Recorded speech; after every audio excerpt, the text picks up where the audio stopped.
কেমন বানিয়েছে? ভালো বানিয়েছে? কেমন হয়েছে?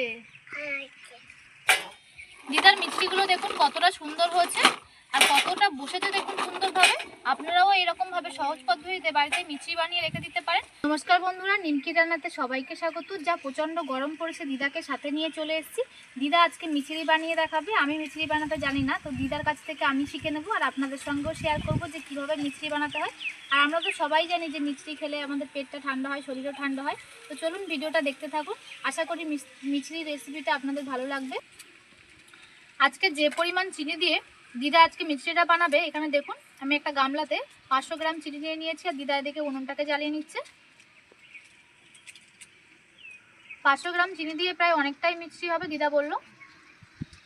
500 গ্রাম চিনির জন্য দিদা এখানে 1 কাপের একটু বেশি জল দিয়ে দিয়েছে। দিদা 500 গ্রাম চিনিটাকে জলের মধ্যে দিয়ে দেখুন নাড়াচাড়া করে চিনিটাকে গুলিয়ে নিচ্ছে প্রথমে। মিষ্টি আমরা খাই, তাল মিষ্টি, সাদা মিষ্টি সব রকমই খাওয়া হয়, কিন্তু কোন প্রসেসে বানানো হয় সেটা জানি না। তো আজকে এখানে বসে দেখে নেবো দিদা কীভাবে বানায়। দিদা নাকি আগেকার সময় প্রায় এটা বানিয়ে রাখতো পান্তা দিয়ে খাওয়ার জন্য, কারণ সেই সময় তো অত কিছু উপকরণ ছিল না মানুষের কাছে খাওয়ার জন্যে। শিবম এতক্ষণে স্কুল থেকে চলে এসেছে আর মিষ্টি বানানোর শুনে ও কিন্তু থাকতে পারেনি। ও মিষ্টি খাওয়ার জন্য কিন্তু এখানে বসে পড়েছে। মিষ্টি কিন্তু শুধু খেতে বাচ্চা থেকে বড় সবারই ভালো লাগে, আর সেটা যদি আরও ভিজিয়ে রেখে দিয়ে খাওয়া যায় এটা কিন্তু শরীরের জন্য খুবই উপকারী। বিশেষ করে এত গরম যা পড়েছে। স্কুলের সব টিফিন ফিনিশ করেছো শিবম? না, টিফিন খাওনি কেন? টিফিন কে খেয়েছে? ওরা খেয়ে নিয়েছে। আর তুমি কি খেয়েছিলে? তুমি তাহলে কি টিফিন খেয়েছো? তুমি না খেয়ে আছো? হ্যাঁ শিবম, তুমি স্কুলে কিছু খাওনি? চাউমিন খাওনি তুমি?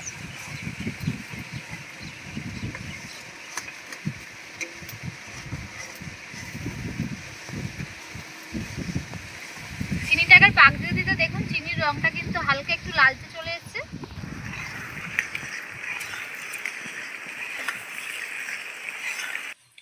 উনুনের আঁচটাকে দিদা কিন্তু একদম মিডিয়ামে রেখেছে আর অনবরত কিন্তু নেড়েই যাচ্ছে, নাহলে কিন্তু নিচেই চিনিটা বসে যেতে পারে, তখন কিন্তু মিষ্টিটা ভালো হবে না।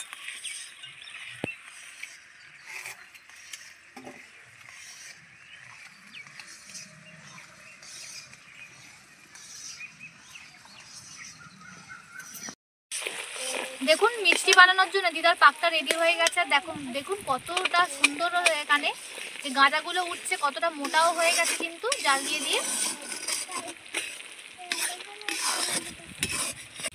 রেডি হয়ে গেছে দিদার মিষ্টির পাক। দেখুন কেমন অবস্থায় দিদা মিষ্টির এই পাকটাকে নামিয়েছে।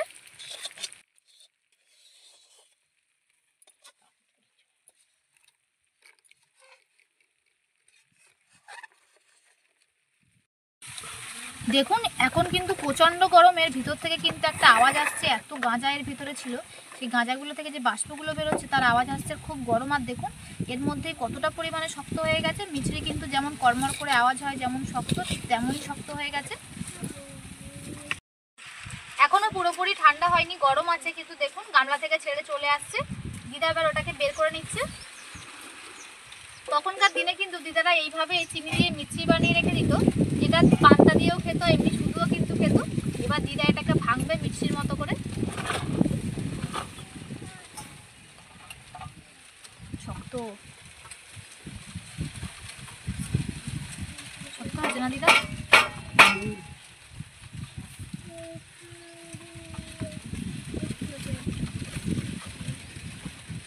দেখুন মিষ্টিটা দেখুন এত সেট হয়েছে যে দিদা খুন্তি দিয়েও মিষ্টিটাকে ভাঙতে পারছে না।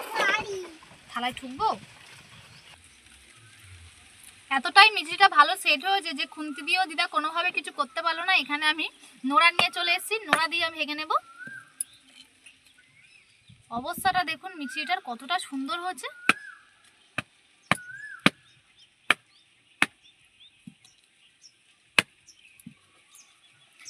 নানান রকম সাইজের করে আমি ভেঙে নিয়েছি নোড়া দিয়ে। দেখুন মিষ্টিটা কতটা সুন্দর জমেছে। দিদার মিষ্টি মিষ্টিগুলো দেখুন কতটা সুন্দর হয়েছে আর কতটা বসেছে দেখুন সুন্দরভাবে। আপনারাও এরকম ভাবে সহজ পদ্ধতিতে বাড়িতে মিষ্টি বানিয়ে রেখে দিতে পারেন। আমাদের চ্যানেলে নিত্য নতুন ভিডিও দেখতে অবশ্যই আমাদের চ্যানেলটি সাবস্ক্রাইব করে আমাদের পাশে থাকবেন। আজকের ভিডিওটি দেখার জন্য অসংখ্য ধন্যবাদ। তুমি মিষ্টি খাবে? কোনটা? কত বড়? ছোট দেখে নিয়ে গালের ভিতর ঢুকিয়ে নাও। এইটা নাও, এইটা নাও, পুরোটা ঢুকিয়ে দাও। কেমন বানিয়েছে?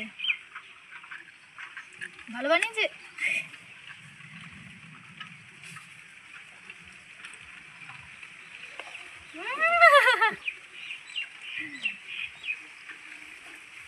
দেখি হা করো, দেখি হা। গুঁড়ো করে দিয়েছে। ওইদিকে হা করো দেখি, ওইদিকে ওইদিকে এইদিকে হা করো। কেমন হয়েছে?